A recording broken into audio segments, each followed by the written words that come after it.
A God is not feared because they are strong. They are strong because they are feared. The illusion of strength in the treaty on tactical collapse. Welcome to The Friction, where the uncomfortable questions live. I'm Ifeoluwa, and today we need to talk about fear and how much of what controls us is running on nothing but its own reputation. What I just quoted above, that's not scripture. That's not even a philosopher's line. That's fiction. A sentence from a book I picked up for nothing more than escape. A book inside another book. And I had to check whether that treaty was real. It wasn't. But somehow, it was more honest about power than most of what people actually believe about it.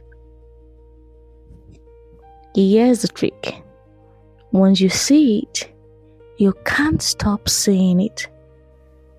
See, almost nothing you're afraid of is strong because it is strong. It is simply strong because everyone around it, including you, has agreed quietly and automatically to treat it as strong. Take the fear away, and you find out how much of the power was rented. Not owned, simply rented.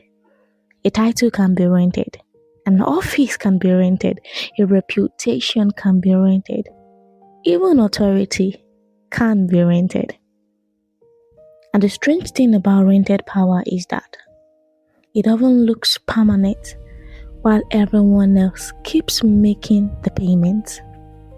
And sincerely, I do this too. There are things I defer to that I stopped respecting a long time ago. Not because I believe in them anymore, but because pushing back or even just asking a real question out loud costs more than staying quiet does. So I stay quiet. And that thing keeps its power. Not because it ended today, but because I renewed the lease without checking the terms. I've typed the question and deleted it. I have replaced why with just to clarify. I have agreed to something in the room and only found my actual opinion later, somewhere safer. In a message, in a private conversation with friends, on the walk home. And none of that makes me a coward, and it doesn't make you a coward too. But it does make you and I part of the machinery. And that may be the part we don't like admitting. See, power doesn't survive only because powerful people project confidence. It survives because ordinary people keep translating their fear into reasonable behavior. We call it professionalism. We call it timing. We call it not wanting to make things difficult. And sometimes those reasons are really, really good. But sometimes they are just fear wearing a collared shirt. And there is a name for it. I always find a research or something to help me understand the perspective better. There's a name for it, like I call Pierre Bourdieu called it misrecognition. Now, you don't need to remember the word or even the name of it. The idea is what matters. His point wasn't that we're stupid, gullible, or easily fooled. His point was scarier than that. And this is it. The system doesn't need us to believe in it. The system doesn't need us to believe in it. It only needs us to stop questioning it.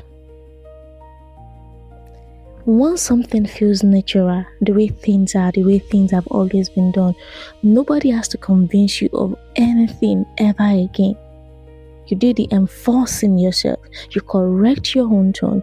You anticipate the reaction before anyone reacts. You make yourself smaller before anyone has asked you to. And eventually, The system doesn't even need the person at the center of it. The room knows how to behave even without them. And see, I've watched this up close. Now I'm still new where I work, still learning your written rules written underneath the written ones. And I've watched people move through a room around someone whose office demands a certain response, while clearly not believing a word of it. I've seen the reaction the second the door closes. I've heard what gets said 2 minutes later down the hall. And then I've watched the same people show up on time to the next meeting, copy that person on the next meal, defer again in the next room.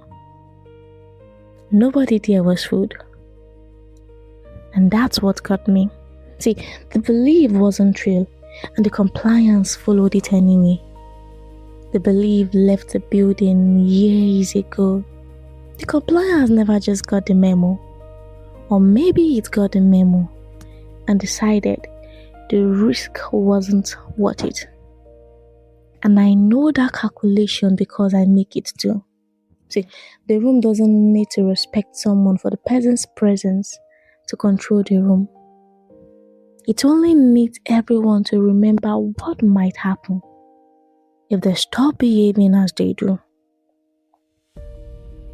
But this is where the distinction matters. Fear is not proof of power. But fear is information about consequences. I'll come again. Fear is not proof of power. But fear is information about consequences. See, the question isn't simply whether someone is powerful. The question is, powerful in what way? Does this person have authority or only status? Can they fire you? Can they make you uncomfortable? Can they change your life? Or can they only change the temperature of a room? Those are not the same thing. But fear tends to flatten them. It puts the embarrassing consequence beside the catastrophic one and tells you need to treat both as danger. A disappointed manager, a lost reference, a difficult conversation, a ruined career. Fear can place all four in the same box. And once they are in the same box, the safest thing seems to be obedience. Now, I have to be careful here as usual, because it would be nice and easy to end all this and tell you everything you fear is hollow. Go test it, watch it collapse. That's a nice sentence, and it is not always true. Some things you fear only look strong because nobody's checked in a while. And some things you fear are genuinely dangerous. The job can really end. The reference can disappear. The consequence is real, even when the respect underneath it is gone. An institution can be morally empty and still materially powerful. A person can be unimpressive and still have access to decisions that affect your life. I can have examples for life in this aspect. Misrecognition explains why fear outlives belief.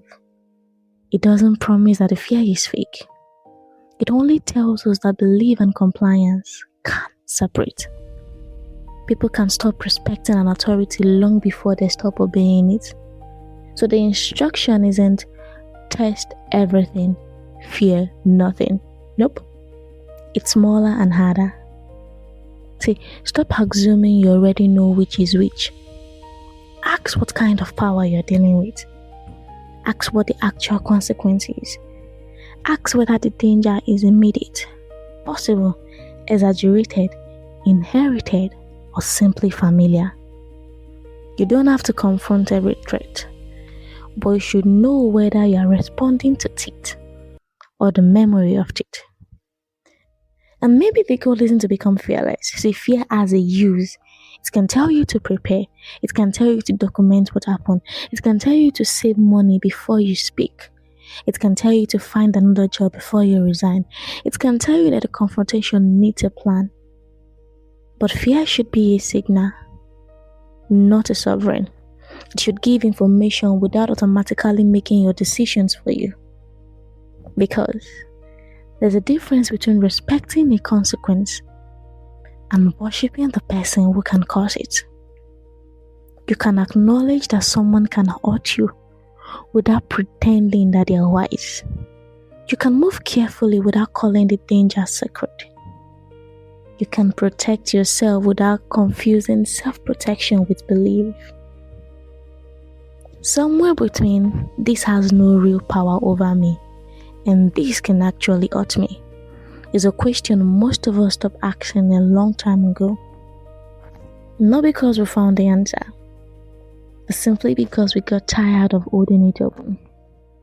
So ask again, not dramatically, not recklessly, just honestly.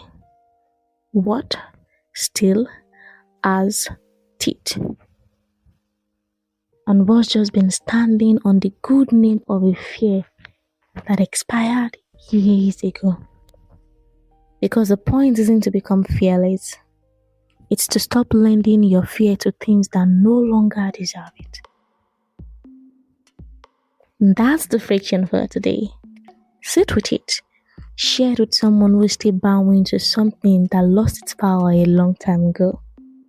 I'll see you next time.